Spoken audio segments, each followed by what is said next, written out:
नमो बुधाय।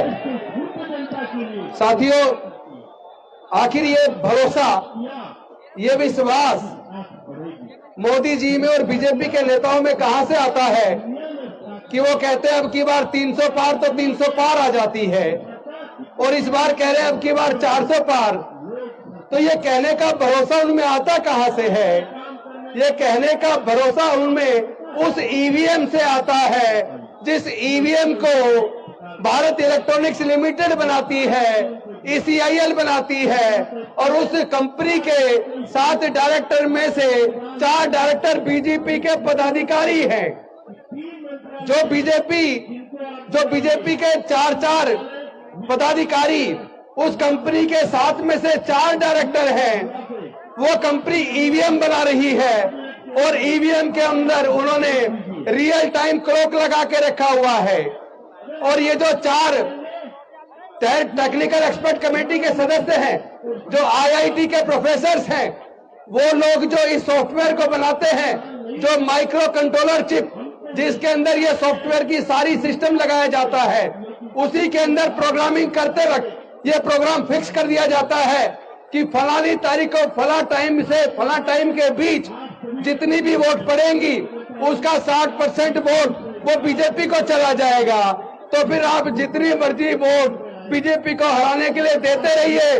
अगर वो कह रहे हैं अब की बार 400 पार, तो आपकी वोट की चोरी करके वो 400 पार चला जाएगा। लेकिन इस बार भारत के लोग, डॉक्टर बाबा साहब अम्बेडकर को मानने वाले लोग, डॉक्टर बाबा साहब अम्बेडकर की कुर्बानी को बेकार नहीं जाने देंगे, क्योंकि ये वोट का अधिकार इतने आसानी से नहीं मिला है।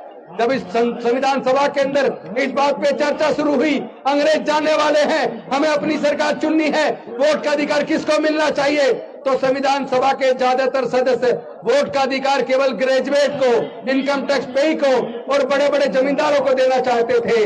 लेकिन डॉक्टर बाबा साहब अम्बेडकर जी ने सोचा, इस मनुस्मृति की वजह से जो धार्मिक बंदिश थी, हमारे लोगों को पढ़ने का अधिकार नहीं था, तो हमारे लोग ग्रेजुएट नहीं बन पाए। हमारे लोगों को व्यापार करने का अधिकार नहीं था, तो हमारे लोग व्यापारी नहीं बन पाए, तो इनकम टैक्स पेई भी नहीं बन पाए। हमारे लोगों को संपत्ति का अधिकार नहीं था, तो हमारे लोग जमींदार भी नहीं बन पाए। इसका मतलब ये लोग भारत के दलित, पिछड़े, आदिवासी को और महिलाओं को ये वोट का अधिकार नहीं देना चाहते। लेकिन डॉक्टर बाबा साहेब अम्बेडकर संविधान सभा के सामने अड़ गए, और इस बात को उन्होंने पूरे संविधान सभा को मानने के लिए मजबूर कर दिया कि भारत में रहने वाले सभी लोगों को, अमीर हो या गरीब हो, स्त्री हो या पुरुष हो, पढ़ा लिखा हो या अनपढ़ हो, सबको एक वोट का अधिकार मिलेगा। वन वोट वन वैल्यू, यानी आपका एक वोट होगा और सबकी वोट की कीमत बराबर होगी। लेकिन ये जो ईवीएम के माध्यम से हमारी वोट की चोरी हो रही है, इस तरीके से ये डॉक्टर बाबा साहब अम्बेडकर की कुर्बानी को बेकार करना चाहते हैं। इतनी आसानी से हमारे पढ़ने के रास्ते इतनी आसानी से नहीं खुले हैं। ये जो नौकरी का रास्ता मिला, तरक्की का रास्ता खोला, ये इतनी आसानी से नहीं हुआ। इसको दिलाने के लिए डॉक्टर बाबा साहब अम्बेडकर जी ने अपने 5 में से 4 बच्चे गंवा दिए, अपनी जवान पत्नी माता रमाबाई को गंवा दिया। तो हमारा सब कुछ इन्होंने जो लूटा है, ये अब चूंकि बाबा साहब ने जो रास्ता खोला था, इन्होंने शिक्षा को महंगा करके वो रास्ता बंद कर दिया, और सब कुछ प्राइवेटाइज करके नौकरी का रास्ता बंद कर दिया, ठेकेदारी पर फैला दी, और अब ईवीएम के माध्यम से हमारी वोट की ये चोरी करते हैं। मैं वामन मिश्राम जी का धन्यवाद करता हूं। उन्होंने सबसे पहले ईवीएम के खिलाफ बैलेट पेपर वापस लाने का जो आंदोलन शुरू किया था, वो आंदोलन अब सफलता की तरफ बढ़ चला है। हम ना झुकेंगे, ना डरेंगे, ना बिकेंगे, ना डॉक्टर बाबा साहब अम्बेडकर की कुर्बानी को बेकार जाने देंगे। हर प्रकार की कुर्बानी देकर हम बैलेट पेपर वापस ला के रहेंगे। बहुत बहुत धन्यवाद। नमो बुद्धाय। जय भीम, जय भारत। बहुत बहुत धन्यवाद सर। अब